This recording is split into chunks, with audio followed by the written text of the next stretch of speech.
사랑하는 성도 여러분, 오늘도 여러분의 모든 길 가운데 주님과 동행하시는 축복이 있기를 소망합니다.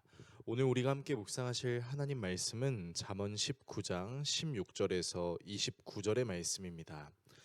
계명을 지키는 자는 자기의 영혼을 지키거니와 자기의 행실을 삼가지 아니하는 자는 죽으리라. 가난한 자를 불쌍히 여기는 것은 여호와께 꾸어 드리는 것이니 그의 선행을 그에게 갚아 주시리라. 내가 내 아들에게 희망이 있은즉 그를 징계하되 죽일 마음은 두지 말지니라. 노하기를 맹렬히 하는 자는 벌을 받을 것이라. 내가 그를 건져주면 다시 그런 일이 생기리라. 너는 권고를 들으며 훈계를 받으라. 그리하면 내가 필경은 지혜롭게 되리라. 사람의 마음에는 많은 계획이 있어도 오직 여호와의 뜻만이 완전히 서리라. 사람은 자기의 인자함으로 남에게 사모함을 받느니라. 가난한 자는 거짓말하는 자보다 나으니라. 여호와를 경외하는 것은 사람으로 생명에 이르게 하는 것이라. 경외하는 자는 족하게 지내고 재앙을 당하지 아니하느니라. 게으른 자는 자기의 손을 그릇에 넣고서도 입으로 올리기를 괴로워하느니라. 거만한 자를 때리라. 그리하면 어리석은 자도 지혜를 얻으리라. 명철한 자를 견책하라. 그리하면 그가 지식을 얻으리라. 아비를 구박하고 어미를 쫓아내는 자는 부끄러움을 끼치며 능욕을 부르는 자식이니라. 내 아들아, 지식의 말씀에서 떠나게 하는 교훈을 듣지 말지니라. 망령된 증인은 정의를 업신여기고 악인의 입은 죄악을 삼키느니라. 심판은 거만한 자를 위하여 예비된 것이요 채찍은 어리석은 자의 등을 위하여 예비된 것이니라. 아멘. 오늘 본문은 하나님을 경외하는 것이 우리의 성품에 어떤 영향을 미치는지를 다루고 있는데요. 어떤 내용이 있는지 살펴보도록 하겠습니다. 먼저 잠언 기자는 하나님의 계명을 지키는 사람이 자신의 목숨을 지킬 수 있으며 자기의 행실을 주의하지 않는 사람은 죽는다라고 말하는데요. 이 말은 하나님의 말씀을 자신의 거울로 삼아 자기를 보는 것을 게을리하는 것은 우리의 영혼을 죽이는 것이나 다름없다라고 말하고 있는 것입니다. 또한 잠언 기자는 가난한 사람을 긍휼히 여기는 것이 하나님께 꾸어드리는 것과 같다라고 하는데요. 쉽게 말해 연약한 자를 섬기는 것이 하나님을 섬기는 것과 같다는 말입니다. 나중에 예수님께서 이 땅에 오셔서 천국 비유로 하셨던 말씀 중 지극히 작은 자에게 하는 것이 곧 내게 하는 것과 같다라는 말과 같은 말이라고 이해하면 되겠습니다. 잠언 기자는 아들을 훈계해야 하는 일에도 감정이 들어갈 수 있으니 자신의 감정에 너무 충실하지 말 것을 말하면서 성격이 불같은 사람은 나중에 다른 사람의 도움을 받더라도 같은 상황이 또 오게 되면 또 불같이 화를 내게 될 것을 말하므로 자신의 감정을 훈계해 줄 수 있는 사람의 말을 들을 때 지혜롭게 될 수 있다라고 말합니다. 잠언 기자는 사람의 마음에 많은 계획이 있어도 성취되는 것은 오직 하나님의 뜻뿐이다라고 말하는데요. 이 말은 아무리 많은 계획을 세워봤자 소용없다라는 말을 하는 것이 아니라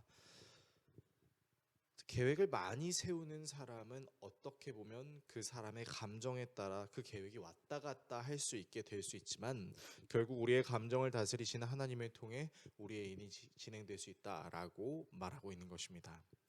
때때로 감정은 우리의 게으름을 정당화할 수 있어서 그런 감정에 치우쳐서 게으를 바에 차라리 성실하게 지내는 것이 낫다라고 이야기하고 하나님을 경외하는 사람이 성실한 성품을 가질 수 있지만 하나님을 경외하지 않는 게으름은 밥그릇이 손에 있어도 떠먹는 것조차도 귀찮아할 수 있습니다.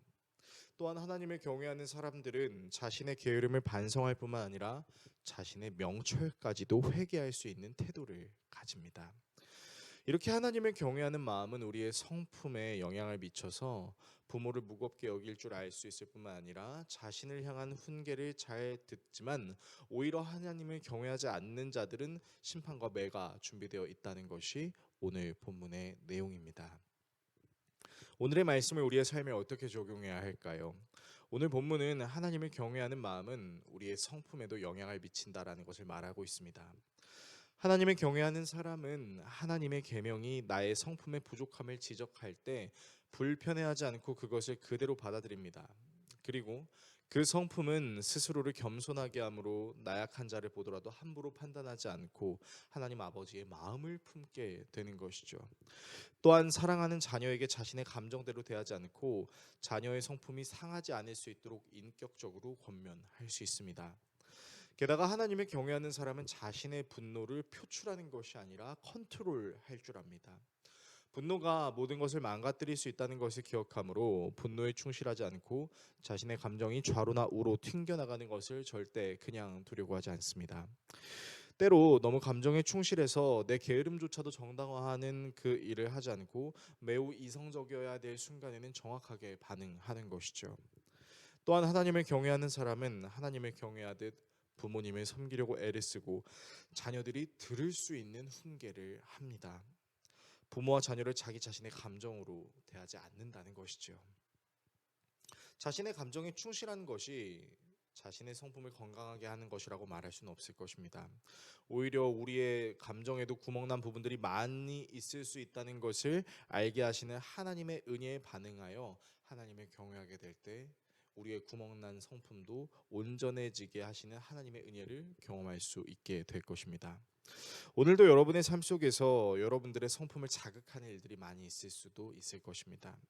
그때마다 나의 감정을 만드신 하나님이 나의 감정도 나의 성품도 컨트롤해 주실 수 있다는 사실을 기억하시므로 여러분들의 모든 성품, 모든 감정에 하나하나 충실하려고 하는 것이 아닌 여러분들의 감정을 선한 모습으로 회복시켜 주셔서 온전한 성품으로 지어가시는 하나님의 사랑에 여러분들의 감정을, 여러분들의 성품을 맡겨드릴 수 있기를 예수 그리스도의 이름으로 축원합니다. 기도하겠습니다. 우리를 사랑하시는 하나님, 감정대로 행하는 것이 미덕이 아닙니다. 물론 내 감정에 충실해야 되는 순간이 있을 수도 있겠으나 내 감정에 충실한 것이 결코 우리의 성품을 온전하게 만드는 것이 아닌 우리의 성품을 만드신 하나님이 우리의 감정을 통제해 주시고 우리의 성품을 회복시킨다는 것을 기억하게 하여 주십시오. 예수 그리스도의 이름으로 기도합니다. 아멘.